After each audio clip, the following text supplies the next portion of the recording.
namin hindi ka na uuwi. Ani Efren na may bahid ng tampo ang boses. Umupo sila sa lumang hapagkainan na halos butas na.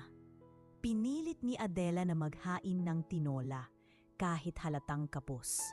Tahimik si Ramil, pinagmamasdan ang kalagayan ng pamilya. Sa loob ng 5 taon sa abroad, iyon pa rin ang nakikita niya. Mga sirang gamit, bubong na tagbi-tagbi at dingding na may butas. Kinabukasan, isang pagtitipon ng pamilya ang ginanap sa bahay ng tiyahin niyang si Rosalia, isang matapobre at mapanlibak na babae. Doon na roon ang halos lahat ng kamag-anak. Hindi pa man siya nakauupo, narinig na niya ang mga bulungan.